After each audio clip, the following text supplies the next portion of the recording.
Hey everyone, welcome to another Phantology podcast. This is Steven and I have Josh with me today. And today is an exciting episode because we are attempting our first ever Phantology video podcast. Yeah, so we're on the Zoom bandwagon. We've actually been doing Zoom since before this whole quarantine started, but we figured we'd try and record one of these videos as well. That's right. And if you're watching, you'll see that my computer has the sufficient amount of cores to display a cool, trendy amber spyglass background. But Josh, unfortunately, just has a blank white wall behind him. Unfortunate, but we do what we can with our resources here at Phantology. That's right. That's right. So we are going to be reviewing The Amber Spyglass by Philip Pullman, as you might have gathered, book 3 of His Dark Materials. And before we get started, let me just mention, if you like the content we're putting out, check us out at Phantology Books on our website, www.phantologybooks.com. And if you want to talk to us more, you can find us on Discord. Our Discord invite is on our website or on our Twitter, or just ask us for it.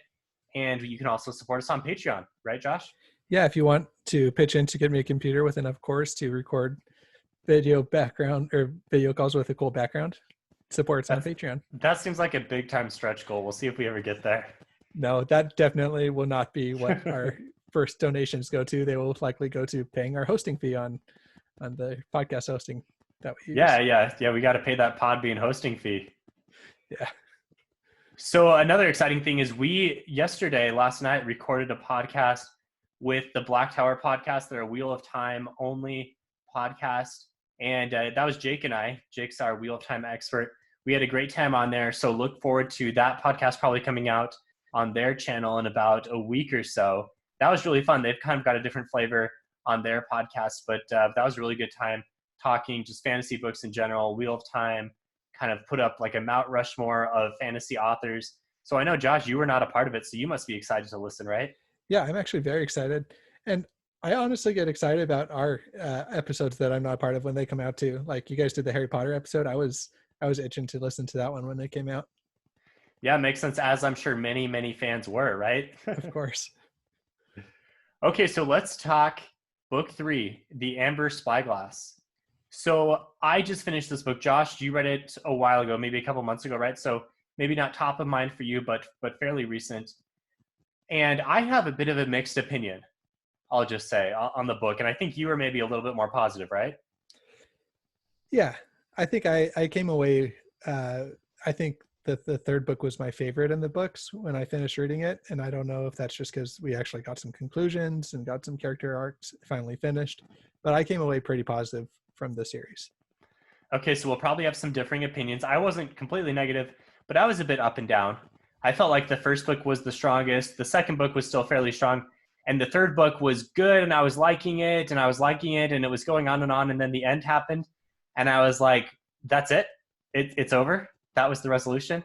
And so that was a bit of a letdown, and that's where my opinion is going to differ from yours. Okay. Well, I'm happy. I'm excited to get into it when we start, going over spoilers. Yeah, so before we get into spoilers, I'm assuming if you're listening, you've probably read the first 2 books, so you know the gist of the series, but this is a YA series. I guess it's written for all ages, really, kind of like almost like how Harry Potter and C.S. Lewis books are accessible by all ages, but really have some more adult themes. And when I say adult themes, I don't mean like content heavy. I just mean more deep thinking, really cerebral aspects to the book, right? Yeah, we've talked about that a lot before on here, and I completely stand by everything we've said. There's some pretty heavy themes. There's a lot of deep content if you want to wade into those waters. And there's just as far as you really want to go, you can go there with this series.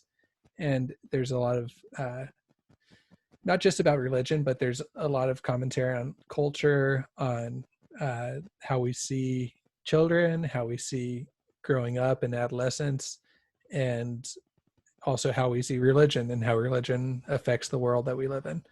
It has different philosophies on God and creation and all these things. So, right. And the series is somewhat infamous for being like the anti-Narnia book, right? C.S. Lewis, it's been called the response to C.S. Lewis, and Philip Pullman is an atheist. So it's no surprise that that label has really stuck in, a majority of Christian areas such as America, where we're from. So I think it's been put on like banned book lists, and it's really had a bad rap. And going into the series, I knew that, and I was kind of thinking that I needed to be a bit wary of that. But honestly, after completion of the series, I feel like that is a bit of an exaggeration. Like, there were definitely, I mean, don't get me wrong, this was definitely part of the series, but it wasn't something that really put a sour taste on my mouth. And I grew up a Christian with really strong Christian morals and beliefs, and biblical values. And so even with that upbringing, I wasn't necessarily turned off from the series. It's really just kind of a different way of thinking, and it's not like it fundamentally changed anything for me, but it did kind of, at least expose me to some different ideas, and make me re-examine some long-held beliefs, which I think is not a bad thing, right? No, I think that the more that you can re-examine what you believe and why you believe it and what positive aspects it brings to your life, and then that's all good.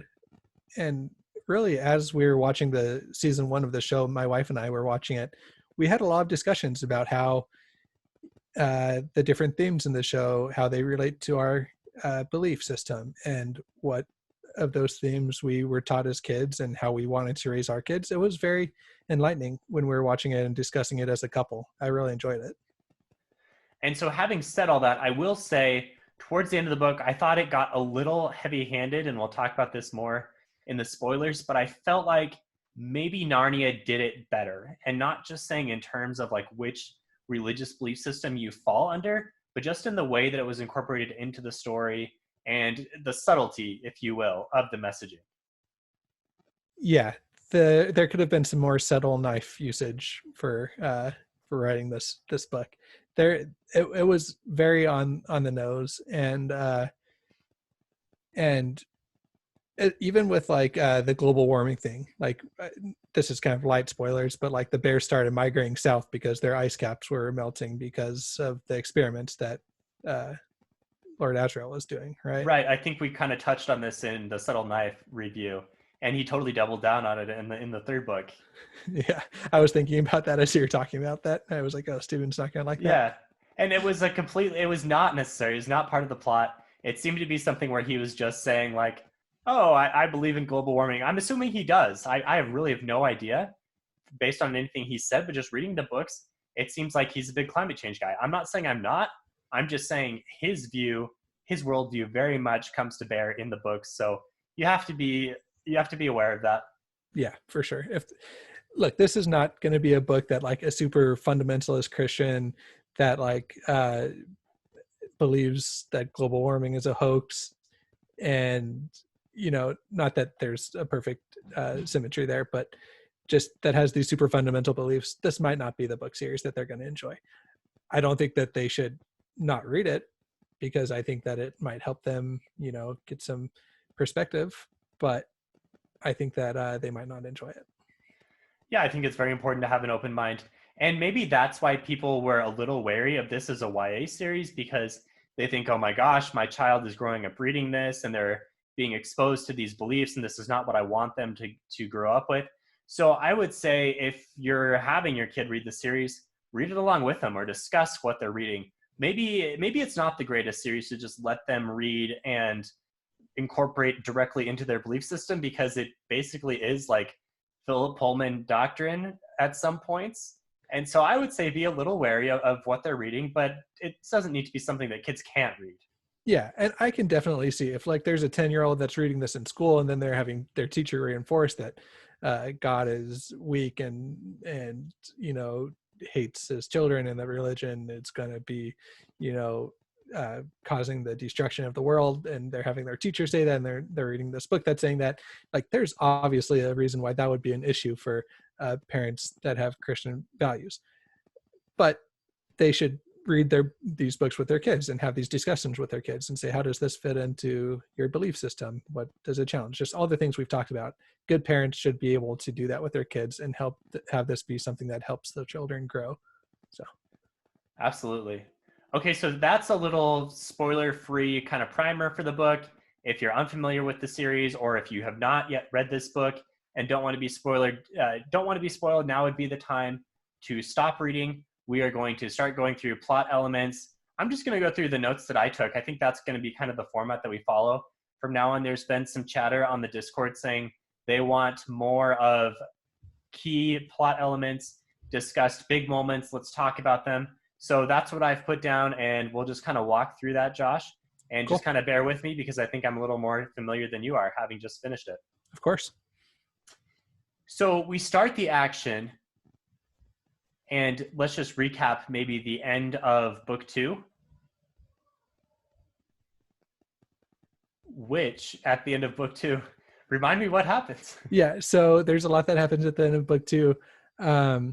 Lyra is taken captive by Miss Coulter, and we have the death of Lee Scoresby, and we have and Will's father comes in and is killed immediately. Yep. Which was a low point for us in our review of the previous book. Okay, I'm up to speed now. Okay. Mind blank for a second there. All right, it's all so good. yes. So the action begins as we try to get Lyra back, and there's a lot of scheming. You see Lord Asriel's people talking about the significance of Lyra. You see viewpoints into the church talking about Lyra. You see Will and his new angel friends trying to get Lyra back, and Lyra is hanging out with Mrs. Coulter in a cave in yet another one of these remote worlds. And honestly, this was a little strange to me, just the fact that we seem to be picking up a little bit like in media res, where there's obviously been things that have happened since the end of the second book, and Mrs. Coulter has traveled really far with Lyra in a really short amount of time and is like way further along than anyone else is. And it seemed a little strange to me that she had that much of a head start. I don't know, just a little bit of a plot hole that stuck out right away. Fair enough. What did you think about the interaction of Miss Coulter with Lyra? What do you think about their mother-daughter for like enemy relationship? Yeah, honestly, this is a little strange to me. This is something that I didn't necessarily love because I liked it more in the first 2 books when Mrs. Coulter was more of kind of a combative character. Like she had these internal conflicts. She was trying to balance her love for Lyra, her understanding that Lyra was her daughter, with her mission, so to speak, her mission with the church. And in this book, she seems to have thrown that all away and is all in on, I'm going to protect Lyra, to the point where she's drugging Lyra and keeping her captive. And it just seemed like she was completely lost and she was a different character than she'd been in the first 2 books. I didn't really love it. Fair enough. I thought that it did a good job of finally Mrs. Coulter just giving into the fact that she had kind of failed at most other things she had tried to do with life, like in somewhat spectacular ways at times, but in the end she had failed. And so now she said, well, I'm going to do something right. I'm going to keep my daughter safe. But she was still too prideful to have anyone help her or have Lyra have really any say in the matter. And so it was kind of her, and this might get into some symbolism, but it was Mrs. Coulter taking away Lyra's agency in a lot of ways and keeping her drugged and keeping her safe and keeping her away from the outside world, even though that's not really what Lyra wanted to be doing.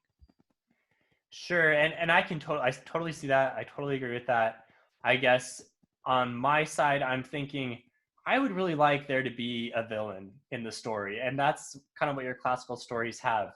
And it seemed like in the first two books that Mrs. Coulter and Lord Asriel were somewhat of the villains, or it seemed like perhaps the Authority would have been the villain, and that was going to come out in the third book. And I was expecting that, and I didn't get it. So maybe that's why I was a little put off by the way that Mrs. Coulter decided to act. I can totally see that. Yeah, this book, for sure, and we haven't gotten to the end scenes yet or anything, but it started to shy away from the fact that you need a villain driving the plot, and it was more the villain was kind of our status as human beings, right? And what that status means.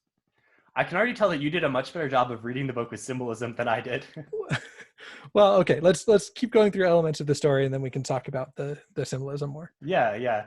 So eventually they get Lyra back. Well, there's a small skirmish, if you will, as the forces of the church and the forces of Lord Asriel and Will and Yorick. Yorick is the armored bear, one of my favorite characters, just because he's a cool bear. So they've met up. There's kind of this cool scene where Will shows how powerful he is by cutting up Yorick's armor with his knife, and Yorick's like, "Okay, I can't fight. Can't do anything about that. I need to join you." There is this other random scene where Yorick goes back and devours Lee Scoresby's body. That was interesting. That was something that I definitely pointed out. And I kind of liked it and I kind of didn't. I didn't like it just because of the fact that one of our favorite characters is being eaten is not necessarily something that us as readers can really stomach super well. I mean, I'm reading the Joe Abercrombie books right now, so can't really defend Come on, my Steven. really can't have any issue with a bear eating a person. But at the same time, it was a little strange, but I liked it because it kind of showed that Yorick was still a wild animal. It's like how in other books you'll have a dragon type character, and the dragon is very intelligent, but at the same time, it's not human, and authors show it's not human by showing it like devouring a bunch of people or just eating very large amounts of food or giving into its more bestial natures. And I think this is maybe what Philip Pullman was doing here when he had Yorick eat Lee Scoresby. Still a little weird. A little weird. I'm not going to fight you on that. Anyway, so this is, and then the doubling down on climate change happens. We already talked about that. And Will and Yorick go into the other world, and they all meet up, and they have this little battle, and they get Lyra back, right?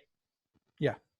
And so I thought that was pretty cool how Lyra in the end said, "No, I'm not going to stay with you, Mom," pretty much, right? I'm going to go with Will. Even in her drugged, kind of stupid state, she still made that decision. What did you think about Will breaking the knife when he saw Mrs. Coulter like that? Yes. So this was a little confusing to me, and I'm hoping, since you obviously read with more symbolism, you may be able to explain what happened here. But Will's knife breaks, the subtle knife breaks. And the way that I understood it from reading the book was Will was about to use it, and then he thought of his mother, and that's why it broke, because there is another part later in the book where, again, it like almost breaks, but he's able to pull back from thinking about his mom. And is that how you read it? Is that the reason why it broke? Yeah, I think he got kind of distracted by thinking about his mom, and so it distracted him from using it. So is there any symbolism there, or is that just the explanation for how the knife works? I think that's just kind of the explanation, is you have to be extremely focused on what you're doing. And he lost his focus kind of mid-cut, Okay. It's kind of like, yeah. I don't know, if you're cutting something and then you turn away and lose focus, then you can cut yourself or break your knife or whatever. Yeah, fair enough. I think the majority of the magic, if you will, I mean, call it whatever you want, but it is magic. The magic in the book kind of revolves around the necessities of the plot, and a lot of the symbolism kind of goes into how the magic works. So I guess we'll just accept that. Yeah. And I could very well be wrong.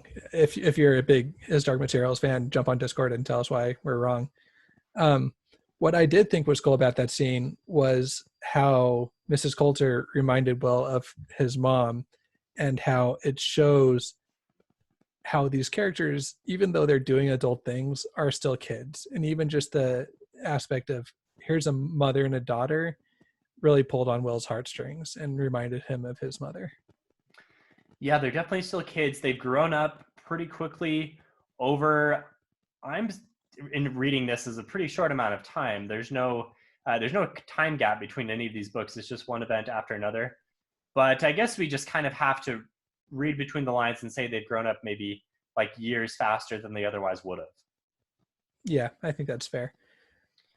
I did notice that the knife broke into 7 pieces. 7, obviously a very important number in most religions. So there's that. I don't necessarily know what symbolism it is, but I don't either. I didn't catch that.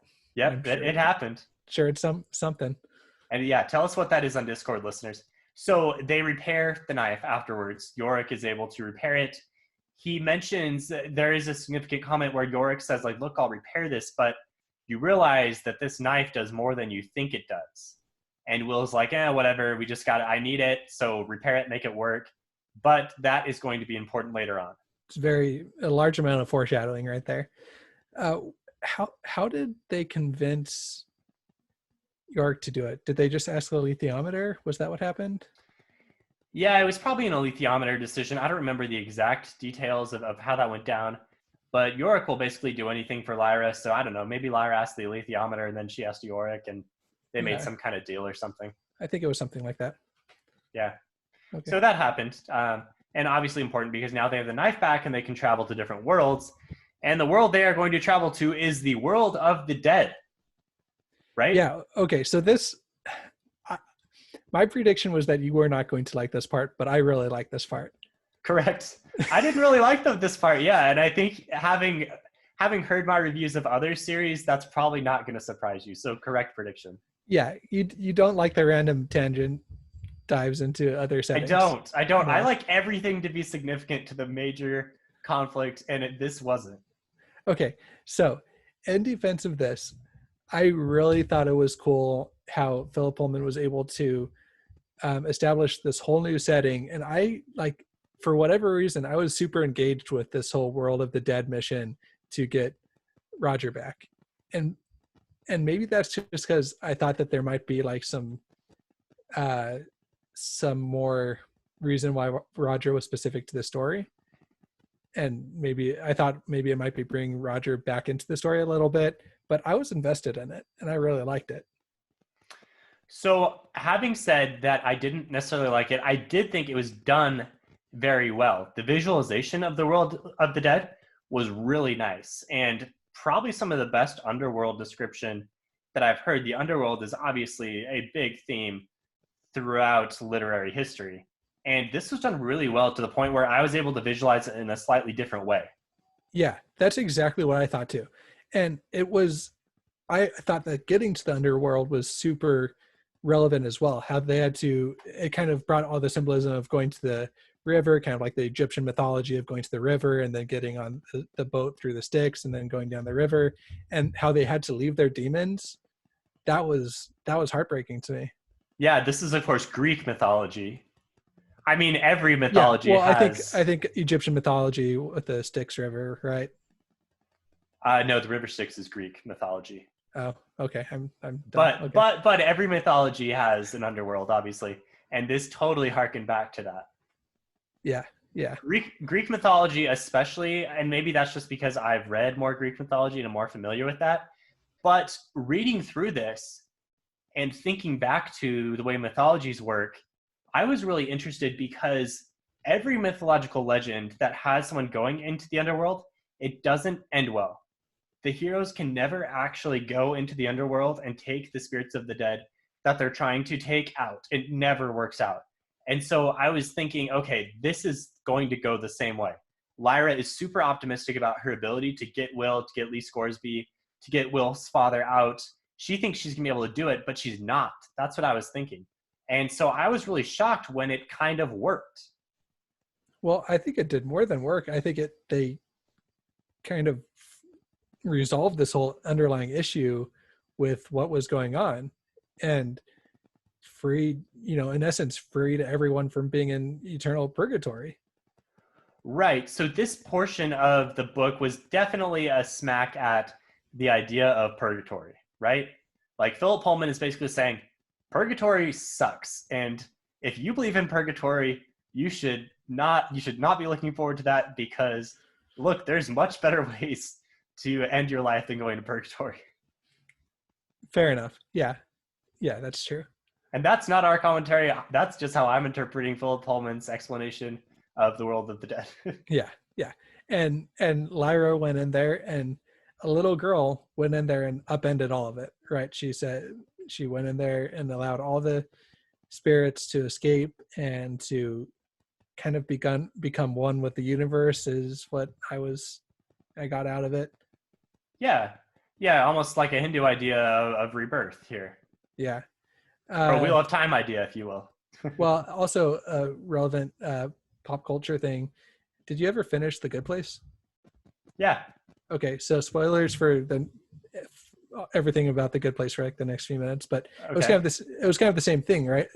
I mean, where they ended up in the Good Place was better than this kind of purgatory place, but they still kind of went in and had to eventually join, kind of become one with the universe, and that whole. Right. Yeah. I like the end of the Good Place, although I think I liked the first season the best, and then it kind of tapered off for me a bit towards the end. The end got a little boring. I don't know. There's no more action. Right. No, but I mean how Michael went and became a human again, and then Kristen Bell, Eleanor went through the door and then like showed her dissolving, and then her little speck of whatever like dropped on Michael or dropped on the person. Yeah, like it showed her becoming one with her and her essence influencing the world for good. Yeah. I thought about this when I was watching the Good Place finale. Okay. I hadn't read before I watched the end of the Good Place, so unfortunately I did not have that experience. But yeah, good way to harken back to that. Nice pop culture reference. We always like that at Mythology. Hopefully somebody's not upset about getting the Good Place spoiled for them. Hey, you gave enough of a warning. Yeah, hopefully. But okay, so they have gone through the world of the dead. There is kind of a harrowing scene where Lyra almost falls off into the abyss and she's saved by the Harpy. The Harpy has been redeemed by Lyra. I don't know. That was a little strange to me. Like this being that has for millennia just lived a terrible life, been a terrible creature, has had Lyra come in and within like a day or so decided that I'm going to completely change my nature. So Lyra has a very powerful effect on people, we'll say. Yeah, that's a good point. But that's nothing new to the series. Like all of our main characters, we'll say, have kind of this weird like glamour magic to how they interact with other people, to the point where they're able to just get them to do really whatever they want them to do most of the time. Yeah.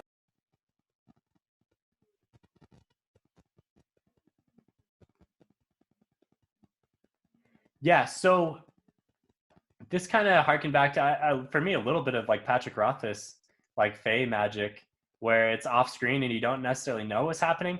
And so my theory is there's actually another magic system going on here where there's, I don't know, there's like some kind of magic that our heroes are able to tap into. Maybe they're using the dust in unexplained ways to influence other people. Doesn't really make sense in reading of the story, but just for my, I guess, like completionist mind, I would like to see everything be tied up nicely with a bow sometimes, and this is one way that I guess I didn't quite have it. Fair enough. Yeah, hopefully he explains his magic a little bit more in later series. I don't know. I mean, this is kind of our high fantasy nerds wanting to kick in on full blast here. Yeah, it's definitely a little off-brand for us because we typically cover high fantasy. This is not that, so I've just got to be content with a different genre. That's all it is. Yeah. Yeah, I agree. I don't think it makes it less of a book. I think it's okay that it bothers you, but I don't think that it should merit, less of a rating from you. Yeah. Okay. So from one side plot to another, I think this is a good time to put a pin in the journey that Will and Lyra are going on and go off to Mary. Mary has gone off to this other world with the Mulefa. Mulefa are these kind of cool, like elephantine creatures. They've got trunks, so they're elephantine in my view, and they've developed to use these wheels. And the wheels are seeds of these giant trees. So it's this evolutionary thing that's happening in this different world, and Mary becomes a part of it, and she spends a pretty significant portion of the book kind of learning what this other side plot is, and we're never really sure what the significance is, just promised that it will be significant. Josh, at the beginning here, like up until we know what's actually going on, how much did you like this plot? Okay, I liked it less than the journey to the underworld, but I did not mind it. To me, okay. Yeah, no, sorry, go ahead. Yeah. So to me, it really reminded me of Speaker for the Dead, and I kind of got Speaker for the Dead, which is a book I like, and I kind of got those feels where here's this scientist going and observing this these strange beasts that she doesn't understand, but you kind of know as a reader have way more of a culture and an identity than what she sees at first. So I enjoyed it, and I was all in on it. I liked it more. I liked it more Okay. than and that may be surprising because this is honestly even more of a tangent than the World of the Dead thing is.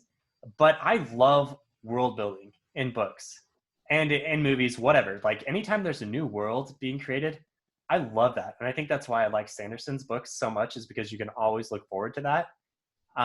Like in Interstellar, the parts where they go to that world that's covered with water and the time is different and there's those giant waves and everything. Like I was totally there for that. I was so invested in those types of things. And so seeing an entirely new world where evolution has gone in a different direction and seeing how it all worked out through this lens of a side character even, I thought it was really interesting. So that's probably why I liked it so much, even though the plot didn't really make any sense at all until much later in the story. So, okay. So basically, from what I'm hearing from you, it sounds like when a main character goes on a side quest, it bugs you. But when a side character goes and does some side quests, it's fine because it's building the world. Is that accurate? Maybe that's why. Side characters do side things. Main characters do main things. That's what I'm Okay. saying. So it's not like Lyra going and, filling her original mission of trying to save Roger, by going to the underworld. It's not like a main thing for you. Yeah, no, that was not a main thing for me because I did not understand why she wanted to do it in the first place. Jumping back into that, Lyra's main purpose in all of these books is saving Roger. So to me, it makes perfect sense that she's going to say, I'm going to take all this information that I found in book 2 and use it to go do whatever I can to save Roger. And that's what she did. She went and saved Roger. And that's what she set out from book 1 to do. And so that's what I appreciated, that we got all this character journey to go and complete that. Because if they would have just let Roger be dead, then I think it would have been, I don't know, I wouldn't have enjoyed that as much. I agree. I like it. I like that explanation. And I didn't really think about that. Maybe because I didn't really care about Roger because he wasn't much of a character for me in the first book. I mean, that's fair too. If they had made me care about Roger more in the first book, I think I would have been a little more on board with that. Yeah, fair enough. Okay, we can move on from that. I guess actually before we move past the World of the Dead, we should talk about the significance of leaving your demon behind as they go into the World of the Dead, right? So they have to leave Pantalaimon on the dock. And this was a scene that I actually predicted coming, if you remember from our second book podcast review. I said, I know in the third book there's going to be a moment where Lyra and Pantalaimon become separated, and it's going to be heartbreaking, but it's going to be necessary because it's going to show Lyra growing up. It's going to show some character growth. And so that's what we saw here. But then interesting that we also saw every other character, including Will and the Dragonfly spy people that I don't remember their names. But those guys were all saying, wow, I feel like I'm separated from my demon as well. And that it was interesting because they didn't really have demons in the same way that Lyra did, but there was something significant about going into the world of the dead, right? Yeah, they couldn't bring their demons into the world of the dead. So what did that mean? Did that just mean that like their demon was their soul part of them, and that was something that you couldn't have like the physical and the spiritual realms connected in the world of the dead, or what? Yeah, I always have just kind of thought of demons as being like a natural man, like where that's like they kind of represent your worldly desires and passions. And so when you die, that's obviously left behind, but that could be way off base, but that's what I got from it. That makes sense because the people that are in the world of the dead are just complete husks of people. They're completely brain dead, right? Yeah. I mean, probably kind of like what we saw from the children that had their demons severed from them in life. That's a good point. Yeah, we saw that in the first book, to the point where there was that one kid who had his demons separated and he just died because he couldn't handle it. Yeah. So maybe that's what death is in the series, is being separated from your demon. Yeah. I like it. Okay, so are we ready to catch up the Mulefa plotline with Mary up with, well, I guess that's not going to happen until later. Are we ready to go into the final battle? Let's do it. Yeah, let's do it. So, well, there's one other plotline we haven't caught up yet, and that is Mrs. Coulter. because she went off with Lord Asriel and they're kind of scheming for a while, and you just kind of get like their backstory. I felt like this was just in there enough to the point where once the final battle happens, you know where they're coming from, you know a little bit of their plan. So there's a scene where they go to infiltrate the church, and the church has this bomb that they are going to set off to kill Lyra, and they've connected it through Mrs. Coulter's hair, and this is going to take out Lyra because of the familial connection. And so our heroes, villains, whatever you want to call them, Mrs. Coulter and Asriel, go off in this super advanced killing machine Death Star thing. It's called the Intention Craft. And they go investigate, they go infiltrate the church and take it down. And there's a bit of a steampunk, guns blazing, balloon type battle, right? Yeah. That was part of the book where I wasn't super invested in it.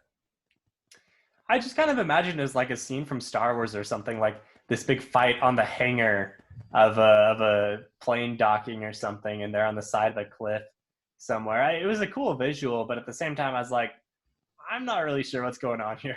Yeah. I think we're aligned on that, on this one.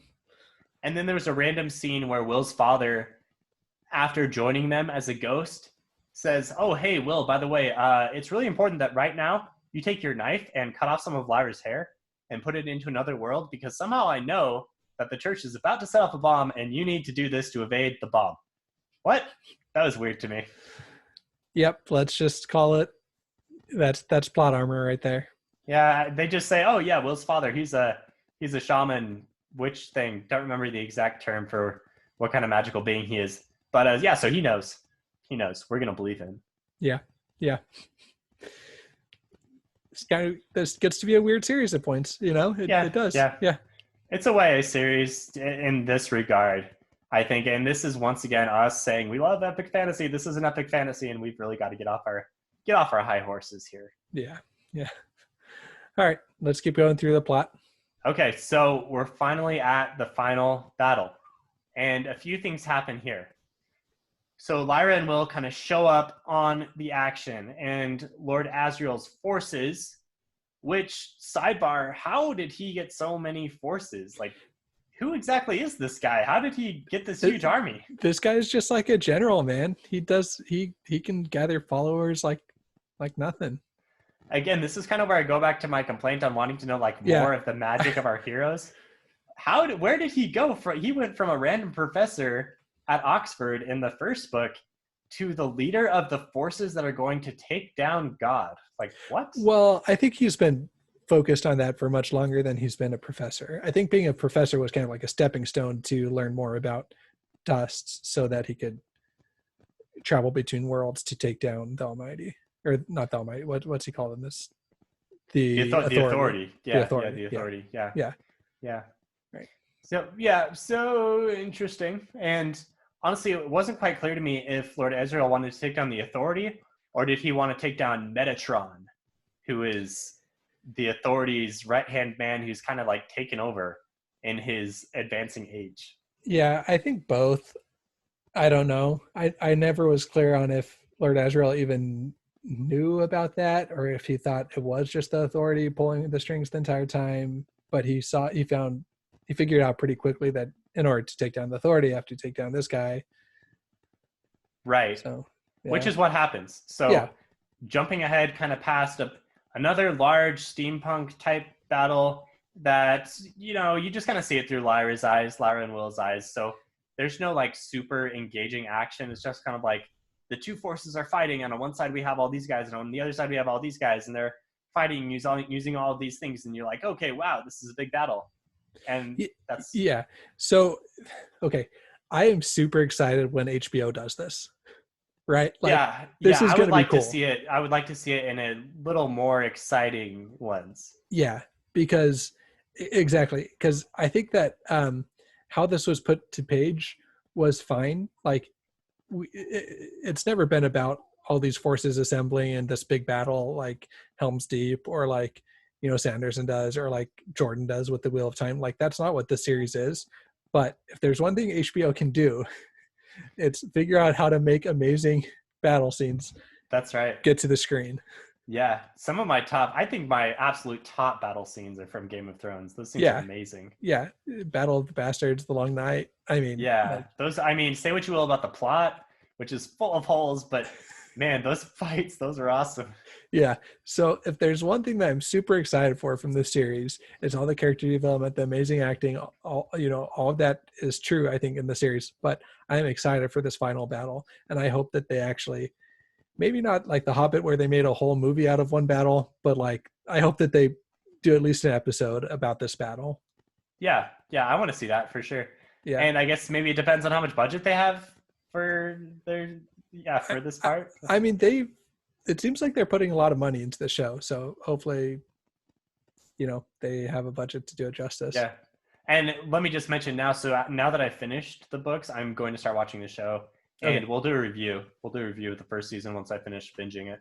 cool. Yeah. All right. So we have this big battle going on, and then we have this battle between Mrs. Coulter, Lord Asriel, and the Metatron. How do you say that guy's name? Metatron. Metatron. Yeah, Metatron. not Megatron. Not Yeah, Megatron. not Megatron. Yeah. Just I wanted to think Megatron often, but no. Okay, Metatron. So, what did you think about that? I don't know. It wasn't quite there for me, man. Like they just jumped him and fell into the abyss, and that was it.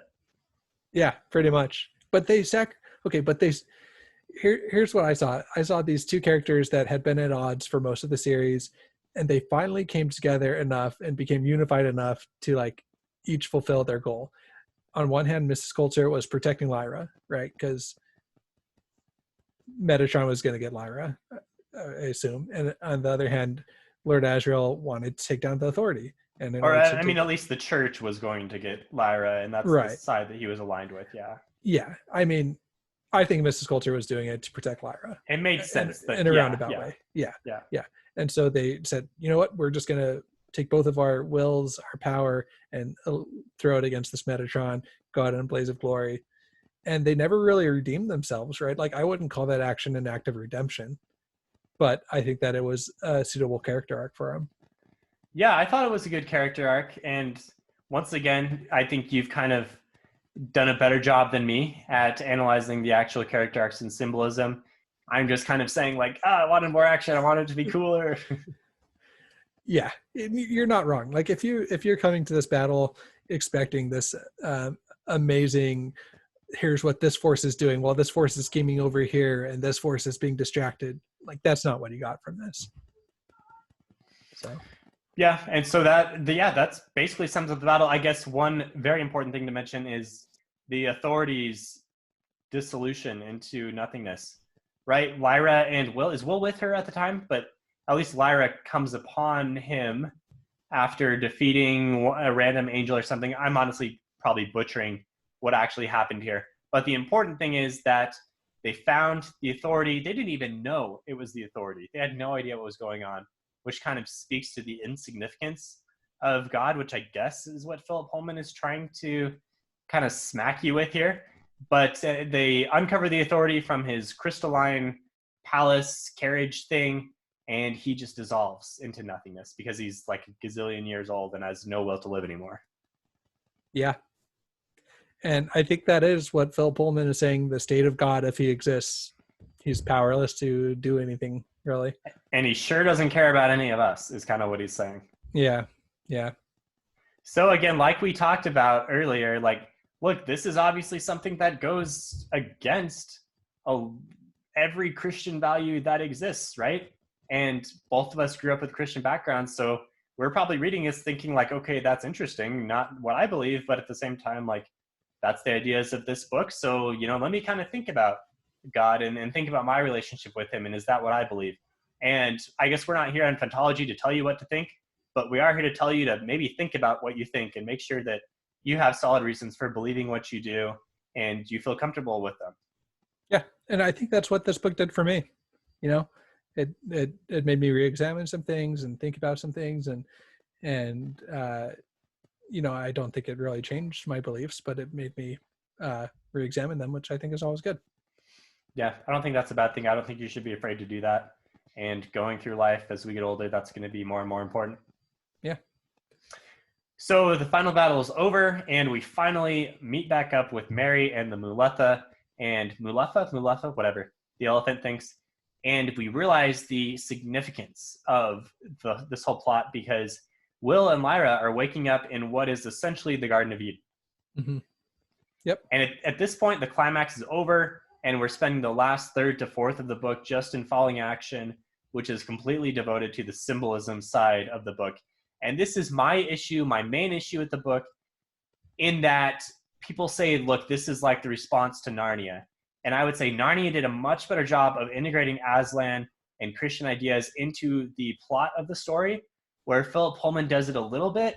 But is there not an alternate book that takes these ideas and weaves them into the main action of the plot to the point where it continues to drive the story on? And as I read the exciting plot details, I'm also thinking, oh, that's the interesting symbolism.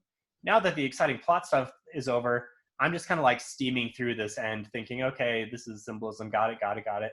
The action's over. I just want to know how it finally wraps up. Yeah. And I think that the general theme between us reading it is I enjoyed the symbolism things a little bit more than you did. And so I think I enjoyed those parts a little bit more than you did. But there is some interesting symbolism, right? So just kind of tell us what does it mean here that they're in this Garden of Eden, because this is obviously a different Eden than Adam and Eve would have experienced. Right. I mean, in my reading of it, this is what the Garden of Eden would be if there was no God, right? Because God has kind of just died. And so they're resetting there's kind of a resetting of the earth or of these different worlds or of the universe. And evolution has entirely narrated the reset compared to Narnia, where you have in the first book, in the Magician's Nephew, right? That's the first book, where they see the creation and everything, and you see Aslan bringing everything into form. So completely different here. Yeah. And so you get this new kind of Garden of Eden story where you have Lyra and Will, who obviously represent Adam and Eve, and they come together, and they, this is where there was, like, in one of the books, there was a part that was edited out, but it was really tame. If you go read what was edited out here, it's this book. So yeah, you're talking about the part where Mary starts to tell Lyra her experience for why she is no longer a nun. And right. This is part of the part where I was like, man, this is just smack in the face. Could we have made this a little less like exactly what you believe, Philip Pullman? So, but Lyra or Mary is basically saying, like, I'm an atheist and this is why I no longer believe in God. And the reason is because I discovered love, and I discovered how like the values of the world and all of the joy that the world has to bring. And she felt like the church was preventing her from having any of those things. Right. Yeah. And exactly. Christians would come back and say, like, look, God is the way that you can experience both of those in the same way. And we don't need to get into theology here, but that's at least what, that's the atheist take on it. Right. That you don't need God if you have love. And if we all loved each other, then we replace God with love. Yeah. And so Lyra is having her sexual awakening, so to speak, and she realizes that she loves Will, and they grow up very quickly here. And then I think this is a lot of symbolic growing up, right? Like, we're not really seeing, this is happening over a course of days, but really I think we're seeing like years of actual development happen. Yeah, for sure. And I think that is interesting that there's an apple mentioned, right? And there's the river that's running through this garden. And so you have all these different things from the story of the Garden of Eden, and but it can't last, right? It goes on for a little while, and you find out. Well, let's talk about the developments of what Mary found with dust. Yeah. So, and I guess before we talk about dust, let me mention this was one prediction that I got wrong from our previous podcast. Is I think I said something like I thought that his dark materials referred to the actual instruments, the titular instruments, the golden compass, the spyglass, and the knife. But no, that's completely wrong. I don't know why I ever thought that. It obviously refers to the dust and the specters and those things. Yeah, it wasn't a bad thought. I was fooled by the pictures. I just looked at the pictures. I didn't read the words.